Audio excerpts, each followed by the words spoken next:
ഇന്നത്തെ വീഡിയോയിലെ വിഷയം ഒരു ചിരി ബെമ്പർ ചിരിയിലെ ഒരു സീനൊക്കെ ഇപ്പോൾ വൈറലായിക്കൊണ്ടിരിക്കുന്നുണ്ട്. ഭർത്താവിനെ ഭാര്യ സ്റ്റേജിൽ നിർത്തി അവമാനിക്കുക എന്ന് പറഞ്ഞില്ലേ, അങ്ങനെ നിർത്തി അപമാനിച്ചു പോകുന്ന ഒരു സംഭവം ഉണ്ടായി. അതാണ് വൈറലായിട്ട് ഇപ്പോൾ പോകുന്നത്. സീതളൊക്കെ വീഡിയോ ചെയ്തിട്ടുണ്ട്. അപ്പം അതേപ്പറ്റിയാണ് അത് കണ്ടപ്പോഴേ ഞാൻ ഓർത്തത് ഏതാണെന്നറിയാം. ഞങ്ങൾ സന്തുഷ്ടരാണ് ജയറാം അഭിരാമി ഫിലിമില്ലേ, ആ ഫിലിമിൻ്റെ അകത്ത് ജയറാം ഞാൻ ചത്തില്ലേ വരുമെന്നും പറഞ്ഞൊരു പോക്കുമല്ലോ, ഷോപ്പിങ്ങിനോ എന്തോ ഒരു ഫംഗ്ഷൻ എങ്ങാണ്ട് വരുമെന്നും പറഞ്ഞുള്ള രീതിയിൽ പോയി. പക്ഷേ വരാൻ സാധിച്ചില്ല. വരാൻ പറ്റാത്തതുകൊണ്ട് അഭിരാമി എന്ത് ചെയ്തു, എല്ലായിടത്തും മെസ്സേജ് അങ്ങ് അയച്ചു, എല്ലാ ആൾക്കാരെയും അങ്ങ് അറിയിച്ചു ജയറാം മരണപ്പെട്ടു എന്നുള്ളത്. അറിഞ്ഞുകൊണ്ടൊരു പ്രതികാരം വേണ്ടി ആ ടൈപ്പ് സ്വഭാവമുണ്ട്. അതേപോലെയാണ് എനിക്ക് ഈ ഒരു സീൻ കണ്ടപ്പോൾ തോന്നിയത്. ഇതിപ്പോൾ അവിടെ ഇരിക്കുന്ന എല്ലാവരും തട്ടങ്ങ് ചിരിക്കുന്നുണ്ട്. ഭയങ്കരമായി എന്തോ ഒരു ജോക്ക് കേട്ടോലെ ജഡ്ജിമാരെല്ലാവരും കൈയടിച്ച് പാസ്സാക്കി ചിരിച്ചു. ഈ പെൺകുട്ടിക്ക് അങ്ങ് വളരെ സന്തോഷമായി ഭർത്താവിനെ നിർത്തിപ്പൊരിച്ചുകൊണ്ടിരിക്കുക. ആ പെൺകുട്ടി പറയുന്നത് എന്താ വെച്ചാൽ, ഇവിടെ വെച്ച് ചോദിച്ചാലേ ശരിയാവുള്ളൂ, എന്താണ് അയാൾ ചെയ്ത തെറ്റ്. അയാള് ഭാര്യ ആര്യ, പെൺകുട്ടിയുടെ പേര്, വൈഫിന്റെ പേര് ആര്യ എന്നാണ്. അപ്പോൾ അയാൾ ഫീഡ് ചെയ്ത് വെച്ചിരിക്കുന്നത് ഫോണിൽ, അയാളുടെ സ്വന്തം ഫോണിൽ ഭാര്യ ആര്യ എന്നുള്ളതാണ്. അപ്പോൾ ഭാര്യയായ ആര്യയാണ് എന്നുള്ളതാണ്. അത് വേണ്ട, അല്ലെങ്കിൽ വേണമെങ്കിൽ വൈഫെന്ന് മാത്രം ഇട്ടാലും മതി. ഇത് ഓരോരുത്തരുടെ ഇഷ്ടം. അങ്ങനെയാണ് ഫീഡ് ചെയ്ത് വെച്ച്. അതെന്തിനാണ് എന്നുള്ളതാണ് ഫസ്റ്റ് ക്വസ്റ്റ്യൻ. എന്റെ പേര് ചേട്ടന്റെ ഫോണിൽ എങ്ങനെയാ സേവ് ചെയ്തിരിക്കുന്നത്? ഭാര്യ ആര്യ എന്നാണ് എന്റെ പേര് സേവ് ചെയ്തിരിക്കുന്നത്. അങ്ങേര് ഇതിന് പറയുന്ന മറുപടി, വേറെ പേരിൽ ഒരേ പേരിൽ വേറെ ഒത്തിരി പേരൊക്കെ ഉണ്ടാവും. ആരാരെങ്കിലും വിളിക്കുമ്പോൾ ഭാര്യയാണ് വിളിക്കുമെന്ന് അറിയാൻ വേണ്ടിയാണ് അങ്ങനെ ഇട്ടതെന്ന് പറയുന്നു. അപ്പൊ ആ പെൺകുട്ടിക്ക് അതിനകത്തൊരു സംശയം. ശരിക്കും ഈ സംശയം കളയാൻ വൈഫൊന്ന് മാത്രം ഇട്ട് വെച്ചാൽ മതി. അത് ചെയ്തില്ല, ഇങ്ങനെ ഭാര്യ ആര്യ എന്നുള്ള രീതിയിൽ ഇട്ട് വെച്ചു. ഇനി അത് ഒത്തുവരുന്നതിന്റെ ഇതൊക്കെ ആയിരിക്കാം. എന്താണേലും അങ്ങനെ അങ്ങ് ചോദിച്ചു. അതിന്റെ മറുപടിയായിട്ട് പറയുമ്പം ആ മറുപടി അത്ര അങ്ങോട്ട് ഇഷ്ടപ്പെട്ടില്ല ഈ പുള്ളിക്കാരത്തിക്ക് എന്നുള്ളത് ആ പുള്ളിക്കാരത്തിയുടെ മുഖം കണ്ടാ അറിയാം. ഒരുപാട് ഭാര്യമാരെന്നാണ്. അങ്ങനെയാണല്ലേ എന്നുള്ള രീതിക്കാണ് ചോദിക്കുന്നത്. പിന്നെ അടുത്ത ചോദ്യം ഈ മനുഷ്യന് ബസ് കണ്ടക്ടർ ആയിട്ടാണ് ജോലി. എല്ലാ സ്ത്രീകളുടെയും ഇടവഴി പോകുന്നു. ഇവരുണ്ടാക്കിയ കോമഡി എന്തെങ്കിലുമൊക്കെ ആയിരിക്കാം. പക്ഷെ എന്നാലും ചോദിക്കുന്നത് എന്താണെന്ന് വെച്ചാൽ, നീണ്ട മുടി ഷർട്ടെ കാണാറുണ്ട്. ഇങ്ങേറ് തലമുടി അറിയ ഇല്ലാത്ത മനുഷ്യരാണ്. അപ്പൊ നീണ്ട മുടി കാണുന്നുണ്ട്. അത് എന്തുകൊണ്ടാണ് എന്നുള്ളൊരു സംശയമാണ് പിന്നെ ചോദിച്ചത്. KSRTC കണ്ടക്ടർ അല്ലേ? അപ്പൊ ഈ അടുത്ത ദിവസം ഞാൻ യൂണിഫോം കഴിയപ്പോഴേ 3-4 നീളമുള്ള മുടിയഴ കണ്ടു. അപ്പൊ അത് ചേട്ടന്റെ തലയിൽ മുടി ഒട്ടു.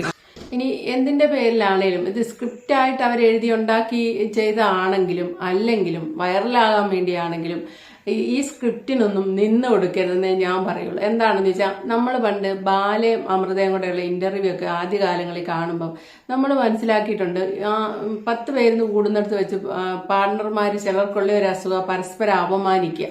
ഞാനാണ് മിടുക്കൻ എന്നുള്ള രീതിയിൽ നമ്മുടെ പാർട്ണറെ ഇടിച്ചു താഴ്ത്തി സംസാരിച്ച് 2 പേര് കൂടുന്നിടത്ത് ഇവളെ അത്ര വേസ്റ്റാണ്, ഇവളെ ഒന്നിനും കൊള്ളുകയില്ല, ഇങ്ങനത്തെ രീതി സംസാരിക്കുന്ന ഭർത്താക്കന്മാർ ഇഷ്ടം പോലെ ഉണ്ട്. നേരെ തിരിച്ച് ഭാര്യമാരും അങ്ങനെ തന്നെയുണ്ട്. ഇതിൻ്റെ അകത്ത് അമൃത സുരേഷുമായിട്ടുള്ള ഇന്റർവ്യൂവിൽ എല്ലാം അമൃത ഒന്നിനും കൊള്ളില്ല. ആ സമയത്ത് അമൃത എന്ന് പറഞ്ഞ ഒരു പാട്ടുകാരിയെ നമ്മളൊക്കെ ഇഷ്ടപ്പെട്ട് തുടങ്ങിയിരുന്ന, അല്ലെ ഇഷ്ടത്തോടെ കണ്ടിരുന്ന ഒരു കാലത്ത് ഇവര് വിവാഹം കഴിക്കുന്നു. അതിനുശേഷം കൊടുക്കുന്ന ഇന്റർവ്യൂവിലെല്ലാം അമൃത എടുത്തിട്ടങ്ങ് നശിപ്പിച്ചു കൊടുക്കുന്ന രീതിയിലാണ് ബാല പറയുന്നത്. പിന്നീട് കാലം തെളിയിച്ച ബാല ഒരു സാഡിസ്റ്റ് ആണെന്നുള്ള രീതിക്ക് വന്നിട്ടുണ്ട്. അപ്പം ഇതിന്റെ അകത്ത് ഇപ്പൊ ഈ പല ഭാര്യ ഭർത്താക്കന്മാരുടെ ഒരു കുഴപ്പം എന്താണെന്ന് ചോദിച്ചാൽ, കാര്യം അവർ കുടുംബജീവിതമൊക്കെ നയിച്ചു പോകുന്നുണ്ട്. എന്നാലും ഞാനാണ് കേമൻ, ഞാനാണ് കേമി എന്നുള്ളൊരു ഇത് വരുത്താൻ വേണ്ടി ദാമ്പത്യത്തിന് ആൾക്കാർ കാഴ്ചക്കാരായിട്ട് ആരെങ്കിലും ഉണ്ടെങ്കിൽ ഒന്നുകൂടെ അത് കൂടും. ഇനി കാഴ്ചക്കാരില്ലെങ്കിലും നിനക്കൊന്നും അറിയില്ല, നീ വെറും ചീപ്പ് എന്നുള്ളൊരു മെന്റാലിറ്റി വെച്ചുകൊണ്ട് പാർട്ണറെ അപമാനിക്കുന്ന ഒരു രീതി ആൾക്കാർക്കുണ്ട്. ഞാനെന്ന ഭാവം, അല്ലെ എനിക്ക് സൂര്യന് താഴെ പറ്റി എന്തും സംസാരിക്കാൻ അറിയാം, അല്ലെ ഞാൻ പറയുന്നതാണ് ശരി എന്നും പറഞ്ഞ് ഇങ്ങനെ അടിച്ചേൽപ്പിക്കുന്ന ഒരു ക്യാരക്ടറൊക്കെ ഉണ്ട്. ഒരു കാലത്തും ഇവര് സ്വയം ഒന്ന് തിരുത്താൻ തയ്യാറാവുന്നില്ല. ഇവര് സ്വയം മനസ്സിലാക്കുന്നില്ല, എന്റെ ക്യാരക്ടർ ഇങ്ങനെയാണ് എന്ന് മനസ്സിലാക്കുന്നേ ഇല്ല. 2 കൂട്ടരിലും ഉണ്ട് കേട്ടോ. ഞാൻ ഒരാളെ കുറിച്ചല്ല പറയുന്നത്, പുരുഷന്മാരിലും ഉണ്ട് സ്ത്രീകളിലും ഉണ്ട് ഇങ്ങനെ അടിച്ചേൽപ്പിക്കൽ. ഇന്ന് സീതൾ ഈ ഒരു വീഡിയോ ചെയ്തപ്പോൾ അതിന്റെ താഴെ വന്ന ഒരു കമന്റ് ഞാൻ കണ്ടു.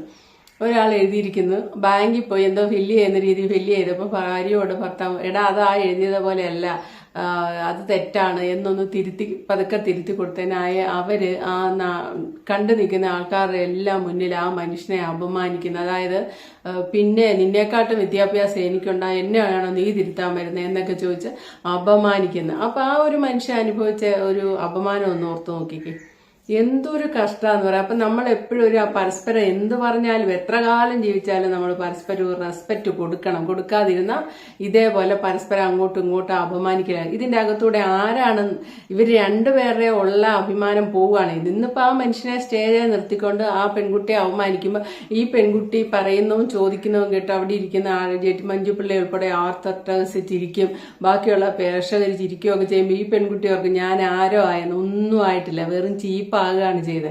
വെറും ചീപ്പായി. ആ ഒരു സ്റ്റേജ് അവിടെ അങ്ങ് കഴിഞ്ഞിറങ്ങുമ്പോൾ ഈ പെൺകുട്ടിയുടെ സ്ഥാനം എന്ന് പറഞ്ഞാൽ വെറും മോശം, ലോയായി താഴെയാവും. കാരണം ഭർത്താവിനെ അവമാനിച്ചല്ലേ ഭാര്യ അവമാനിച്ചെടുത്തു നിങ്ങൾക്ക് ഒരു നേട്ടം ഉണ്ടാവുന്നില്ല. ഈ പെണ്ണ അടുത്ത ചോദിക്കുന്നത് എന്താണെന്ന് വെച്ചാൽ പൂർവ്വ വിദ്യാർത്ഥി സംഗമത്തിന് പോകുമ്പോൾ വാരി കൊടുക്കുന്നുണ്ട്, എനിക്കിതുവരെ വാരി തന്നില്ലല്ലോ. ണ്ടല്ലോ സ്കൂളിലെ പൂർവ്വ വിദ്യാർത്ഥി സംഗമം. അപ്പൊ അത് ഫ്രണ്ട്സ് എല്ലാം പരസ്പരം ചോറൊക്കെ വാരി കൊടുക്കുന്നു അങ്ങനെ. പക്ഷെ എനിക്ക് ഇന്ന് അവരൊരിച്ചിരി ചോറ് പോലും വാരി തന്നിട്ടില്ല. അല്ല, ഞാൻ ചോദിക്കട്ടെ, ഈ പെൺകുട്ടിക്ക് ഈ വിവരം ഈ സ്റ്റേജിൽ വന്നതെന്ന് ചോദിച്ചാലേ ശരിയാവുള്ളൂ. നിങ്ങൾ അവിടെ പോയപ്പോൾ മറ്റുള്ളവർക്ക് വാരി കൊടുക്കുന്ന കണ്ട് എനിക്ക് എന്തുകൊണ്ട് തരുന്നില്ല എന്ന് നേരിട്ട് ചോദിച്ചുകൂടെ? അപ്പൊ ഇത് മൊത്തം ഒരു അപമാനിക്കലാണ് ഉദ്ദേശിച്ചെന്ന് മാത്രമേ നമുക്ക് പറയാവുള്ളൂ. പരസ്പരമുള്ള അവമാനിക്കൽ. അയാൾക്ക് ഒരു പക്ഷെ അവസരം കിട്ടിയ അയാളും അവമാനിക്കുമായിരിക്കും. എന്താണേലും പുള്ളി സ്റ്റേജിൽ നിന്ന് ഈ സമയത്ത് ഏതായാലും ഉരുകിയിട്ടുണ്ട്.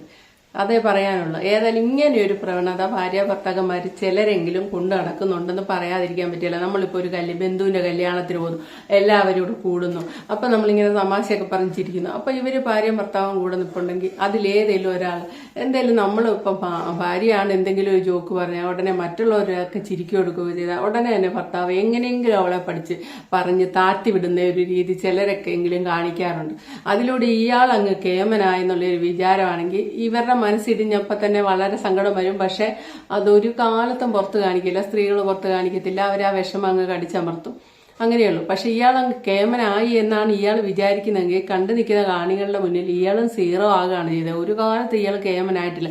എല്ലാവരുടെയും മനസ്സിലപ്പോൾ ആ പെൺകുട്ടിക്ക് വിഷമായിട്ടുണ്ട്, നമ്മളും കൂടെ നിൽക്കുമ്പോഴാണ് അവരത് കാണിക്കുന്നില്ലെന്നേ ഉള്ളൂ എന്നേ തോന്നുള്ളൂ. അല്ലാതെ ഈ ഭാര്യമാരെ ഇടിച്ചു താത്തിയെന്നോർത്ത് ഭർത്താക്കന്മാർക്കൊന്നും കിട്ടില്ല. ഇനി ഭാര്യമാര് ചിലരും ഉണ്ട്, ചിലരേ ഉള്ളൂ. ഭൂരിഭാഗം സ്ത്രീകൾ ഇച്ചിരി താന്ന് നിൽക്കുകയാണ് പതിവ്.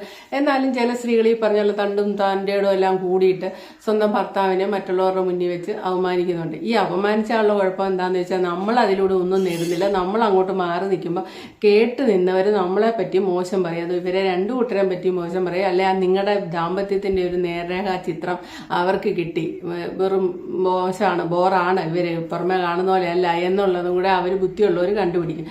ഇത്രയേ ഉള്ളൂ. അല്ലാതെ ഒരാളെ ഒരു പാർട്ണറെ നമ്മൾ ഇടിച്ചു താത്തി സംസാരിക്കുന്നതിൽ നിന്ന് നമുക്ക് യാതൊരു ബെനിഫിറ്റും ഉണ്ടാകാൻ പോകുന്നില്ല. മറിച്ച് നമ്മൾ വെറും ചീപ്പായ വ്യക്തിത്വത്തിന് ഉടമയാണെന്ന് കണ്ടു നിൽക്കുന്ന കാണികൾക്ക് മനസ്സിലാവുന്നുള്ളൂ. പക്ഷെ എന്നാലും അതിൻ്റെ അകത്ത് രസം കണ്ടെത്തി ചെയ്തു പോകുന്ന ആൾക്കാർ ഇഷ്ടം പോലെയുണ്ട്. അത് തന്നെയാണ് ഈ പെൺകുട്ടി ചെയ്തത്. ഈ പെൺകുട്ടി ഇപ്പൊ ഈ മഴവിൽ മനോരമ വന്ന് ഇത് ചെയ്തു, എല്ലാവരുടെയും കയ്യടി മേടിച്ചു.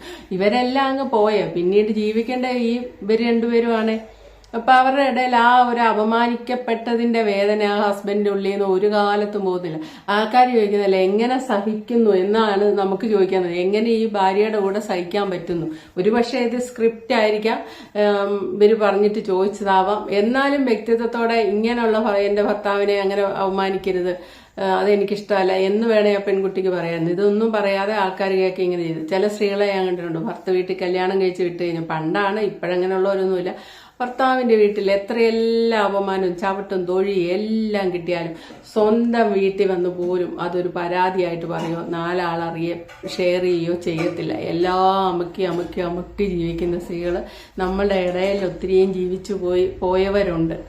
അവസാനം വരെ അങ്ങനെ ജീവിച്ചു പോയ ഒത്തിരി പേരുണ്ട്. അത് പിന്തുടരണമെന്ന് ഞാൻ ഒരിക്കലും പറയല്ല. അത്യാവശ്യം കാര്യങ്ങൾക്കൊക്കെ പ്രതികരിച്ച് തന്നെ പോകാം, അല്ലെ അറിയിക്കേണ്ടവരെ അറിയിച്ചു പോകാം, അല്ലെങ്കിൽ പിന്നെ സഹിക്കാൻ വയ്യാതെ ആത്മഹത്യ ചെയ്യും. അതുകൊണ്ട് അതില്ലാതെ അറിയിക്കുന്നതാണ് നല്ലത്.